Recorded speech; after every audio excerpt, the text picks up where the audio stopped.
अस्सलाम वालेकुम दोस्तों, आज बात करेंगे बॉलीवुड की, लेकिन सिर्फ फिल्मों की नहीं। ये बात है पॉलिटिक्स की, प्रोपेगेंडा की और उस एजेंडे की जो कि आज इंडिया में एक पूरी जनरेशन के जहनों में जहर भर रहा है। बीजेपी यानी भारतीय जनता पार्टी ने बॉलीवुड को एक सॉफ्ट पावर वेपन बना दिया है, एक प्रोपेगेंडा फैक्ट्री बना दिया है, जहां मुसलमान विलन्स है, पाकिस्तानी एक थ्रेट है और सिर्फ हिंदूज हीरो है।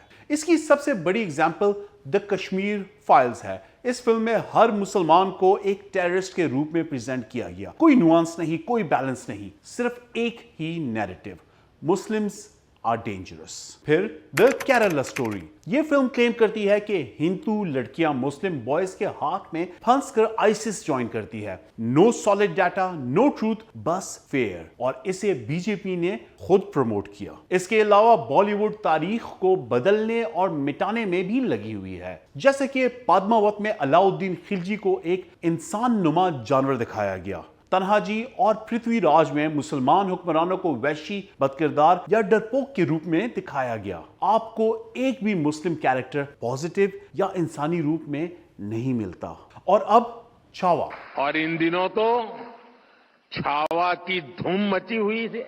एक फिल्म जिसमें औरंगजेब आलमगीर, मुगलिया सल्तनत के सबसे ताकतवर बादशाह को एक कार्टूनिश शैतान बनाकर दिखाया गया, जबकि संभाजी को एक फरिश्ता नुमा फिगर बनाकर दिखाया गया। एक रीराइट जिसका हिस्ट्री से ज्यादा बीजेपी के माइथोलॉजी से लेना देना है। इस फिल्म में असल माजी को ज्यादा लिफ्ट ही नहीं कराई गई, बल्कि मोदी गवर्नमेंट की मराठा प्लीजिंग पॉलिसी पे फोकस किया गया। ये एक हिस्टोरिकल ड्रामा नहीं है, बल्कि एक हिस्टोरिकल डिस्टॉर्शन है। इस फिल्म में मुगल एम्परर औरंगजेब आलमगीर को एक ऐसे इंसान के रूप में दिखाया गया जो सिर्फ जुल्म, बर्बरियत और नफरत का सिंबल है। लेकिन असली तारीख इतनी सिंपल नहीं है। औरंगजेब चाहे जितना भी कंट्रोवर्शियल है, एक कॉम्प्लेक्स हिस्टोरिकल फिगर था। फिल्म का मकसद एक बैलेंस्ड हिस्टोरिकल व्यू देना नहीं, बल्कि एक इमोशनल नैरेटिव बनाना जिसमें हिंदू प्राइड जगाई जाए और मुसलमानों को डिमोनाइज किया जाए। और ये वीडियो तो आपने देखी ही होगी।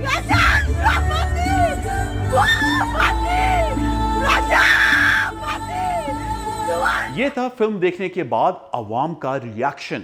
इसके बाद इंडिया में औरंगजेब आलमगीर की कब्र को मिटाने की मुहिम शुरू हुई। ये सिर्फ फिल्म का इंपैक्ट नहीं, ये प्लान्ड साइकोलॉजिकल प्रोग्रामिंग है। जब एक स्टोरी इतना ड्रामा, इतनी नफरत और इतना हीरो वर्सेस विलन ट्रोप्स के साथ दिखाई जाए, तो लोग उसे हिस्ट्री समझने लगते हैं। और जब हुकूमत खुद इंकरेजमेंट दे, तो समझ जाए कि ये सिनेमा नहीं, प्रोपेगेंडा है। यहां मुझे नाज़ी जर्मनी का एक कोट याद आता है। जोसेफ गोबल्स, हिटलर का प्रोपेगेंडा मिनिस्टर, कहता है, if you repeat a lie often enough, it becomes the truth. और बीजेपी एग्जैक्टली यही कर रहा है। एक ही मैसेज बार बार दिया जा रहा है, Muslims can't be trusted, Pakistan is evil, Hindus are under threat. ये एक पॉलिटिकल नैरेटिव है जो सिनेमा के जरिए एम्पलीफाई किया जा रहा है। जब कश्मीर फाइल्स को टैक्स फ्री बनाया गया, जब केरला स्टोरी को बीजेपी रैलीज में प्रमोट किया गया, तो क्लियर था कि ये सिर्फ फिल्म्स नहीं है, ये सरकारी टूल्स है, नैरेटिव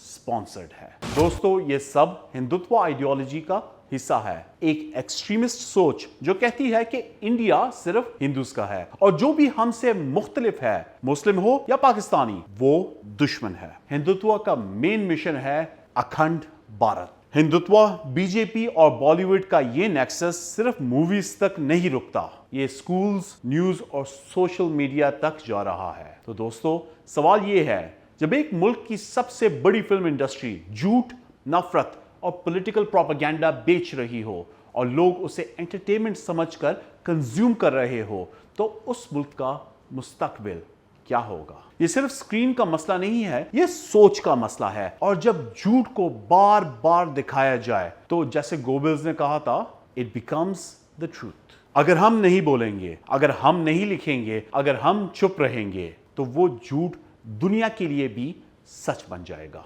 इस वक्त जरूरी है कि हम अपना नैरेटिव क्रिएट करें, अपने फिल्म मेकर्स को सपोर्ट करें, अपने हीरोज को सामने लेकर आए और अपने सच को दुनिया तक पहुंचाए। अगर आपको ये वीडियो पसंद आई तो इसे लाइक करें, शेयर करें और कमेंट्स में अपनी राय जरूर शेयर कीजिए।